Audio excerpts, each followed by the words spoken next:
আসসালামু আলাইকুম। আমার প্রিয় বন্ধু শরীদ, স্নেহভাজন ও প্রিয় দেশবাসী, আজ পবিত্র জুম্মাবার দেশের এই ক্রান্তি লগ্নে আমাদের সর্বপ্রথম করণীয় কি? যে আমাদের দেশে বিদেশে ষড়যন্ত্রকারী শত্রু প্রচুর আছে, ছিল, থাকবে। এটা সব দেশেরই থাকে। এগুলো নিয়ে আমরা পরে ভাবব।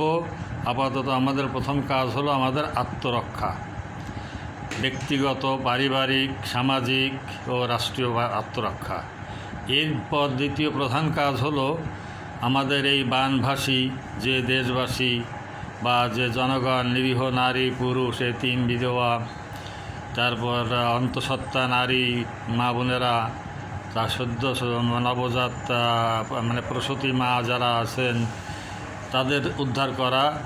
তো এর জন্য আমরা সম্মিলিতভাবে যার যতটুকু সামর্থ্য আছে তাই নিয়ে আমরা নেমে পড়ব। আমাদের তরুণেরা, আমাদের অনেক ভাইয়েরা, অনেক সন্তানেরা ইতিমধ্যেই সেখানে পৌঁছে গেছে।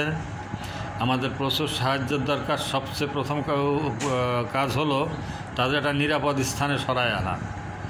তো অনেক রকমের ভিডিও দেখছি, অনেক রকমের বিতর্ক শুনতেছি, খারাপ লাগে। তো ওই সমস্ত বিতর্কে আমি যেতে চাচ্ছি না, বা আমি বিতর্ক নিয়ে সময় ক্ষেপণ করতে চাই না। আমি আপনাদের কাছে আবেদন জানাবো, যার যতটুকু সামর্থ্য আছে, যে যেখান থেকে পারেন, শারীরিক, মানসিক, আর্থিক এবং সৃষ্টিকর্তার কাছে প্রার্থনা, যে যেভাবে পারেন সবাই এগিয়ে আসুন। কেউ নীরব থাকবেন না, নিষ্ক্রিয় থাকবেন না। এখানে কোনো ধর্ম বর্ণ নাই। আমরা শুধুমাত্র মানুষ, বাংলাদেশে এবং মানুষ। আর বাংলাদেশের ভিতরেও যদি বাইরের কোনো মেহমান থাকেন, ভ্রমণকারী থাকেন, তাকেও আমাদের উদ্ধার করার বা তাকেও নিরাপত্তা দেওয়া আমাদের দায়িত্ব। তো আমরা যারা ভালো জায়গায় আছি, শুকনো জায়গায় আছি, আমরা ঠিক বুঝতে পারতেছি না। যারা ওখানে আছেন, ভুক্তভোগী যারা, একমাত্র তারাই বুঝতে পারছেন। তা আপনারা ভিডিওতে সবাই দেখতে পাচ্ছেন আমি আপনাদের নতুন করে কি জ্ঞান দেবো, কী অভিজ্ঞতা দেব। এবং পানির যে কি তোড়, একটা প্রবাদ আছে যে আগুনে নিলে ছাই থাকে, পানিতে নিলে কিছুই থাকে না। তার ভিতরে তাদের কত গবাদি পশু, পাখি, এগুলো সব তো ধ্বংস হচ্ছে। এগুলোই তাদের সম্পদ, তাদের আয়ের পথ। এগুলো ধ্বংস হয়ে আসছে। হাজার হাজার হেক্টর জমির ফসল নষ্ট হচ্ছে, তাদের অনিশ্চিত ভবিষ্যৎ। যাই হোক, এগুলো নিয়েও আমরা পরে ভাবব। আমাদের বর্তমান কাজ হলো, প্রধান কাজ হলো তাদের একটা নিরাপদ স্থানে তুলে আনা। তো এর জন্য ইতিহাস যা বলে যে গরিবের রক্ত শুষে যে রাজপ্রাসাদগুলো জমিদাররা করতেন, রাজারা করতেন, কোনো এক সময় কালের বিবর্তনে সৃষ্টিকর্তার বিচারে ওই সমস্ত ভবনগুলো আবার এতিমখানা, মাদ্রাসা, ধর্মীয় শিক্ষা প্রতিষ্ঠান অথবা কোনো দাতব্য চিকিৎসালয় হয়। তো এইরকম শত শত রাজবাড়ি আমাদের সারা বাংলাদেশে তৈরি হয়েছে, যেগুলো তালা দেওয়া, যেগুলো পড়ে রয়েছে অব্যবহৃত। আমার মনে হয় এই সমস্ত জায়গায় যদি এই জরুরি ভিত্তিতে তাদের আশ্রয় দেওয়া হয়, একটা নিরাপদ আশ্রয় হয়। তো এই ব্যাপারে আপনাদের সবাইকে ভাববার জন্য অনুরোধ জানাচ্ছি। তবে সামান্যতম জুলুম বা অন্যায় কার প্রতি না হয়, এটা আমাদের রক্ষা করতে হবে, এটা আমাকে চিন্তা করতে হবে। তো যাই হোক, সবার মঙ্গল কামনা করে মসজিদেও দোয়ার ব্যবস্থা হচ্ছে এবং সেখানেও সাহায্যের আবেদন জানানো হচ্ছে।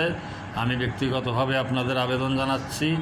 আমরা অবশ্যই বসে থাকবো না, আমরা এর জন্য প্রতিকারের চেষ্টা করব। একেবারে শক্ত পেশি, মুষ্টিবদ্ধ হাত, আমরা সম্মিলিতভাবে যদি কাজ করি, যে কোনো প্রাকৃতিক, কৃত্রিম, দেশি, বিদেশি সমস্ত রকম অপশক্তির বিরুদ্ধে অবশ্যই জয়লাভ করবো ইনশাল্লাহ। তার কারণ আল্লাহ আমাদের সাথে তখন থাকবেন। যে আমরা যদি সম্মিলিত হয়ে চেষ্টা করি, অবশ্যই আল্লাহ আমাদের প্রতি রহমত করবেন এবং আমরা বিজয়ী হব।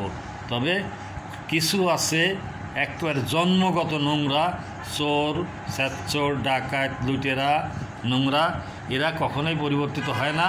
তো এদের ব্যাপারে আমরা সবসময় সজাগ থাকবো। এদের কোনো দল নাই, এদের কোনো মত নাই, এদের কোনো ধর্ম নাই।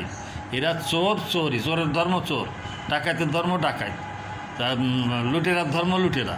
আমরা কাউকে কোনো দলীয় ট্যাগ দিতে চাচ্ছি না, আমরা ওইটা নিয়ে বিচারও করতে চাচ্ছি না। আমরা বাংলাদেশের মানুষ, আমরা বাঙালি, আমরা আমাদের দেশ এবং আমরা মানুষ হিসাবে মানবিকভাবে চিন্তা ভাবনা করে মানুষের জন্য এগিয়ে আসবো, মানুষের জন্য করব। সকল প্রাণীর জন্য করারও দায়িত্ব আমাদের। যেহেতু মানুষকে আল্লাহ দুনিয়ায় খলিফা হিসেবে পাঠাইছেন, তখন এই যে গবাদি পশু আছে, বিভিন্ন পশু পাখি আছে, প্রাণী আছে, তাদেরও যদি যেগুলো ক্ষতিকারক নয় সেগুলোকেও আমরা রক্ষা করার, পরিবেশ রক্ষা করার দায়িত্ব আমাদের। অবশ্যই আমরা এটা ভুলে যাব না এবং আমরা মনে রাখবো এবং আমরা সচেষ্ট থাকব। সবার মঙ্গল কামনা করে, দেশের জন্য মঙ্গল কামনা করে বিদায় নিচ্ছি। আল্লাহ হাফেজ।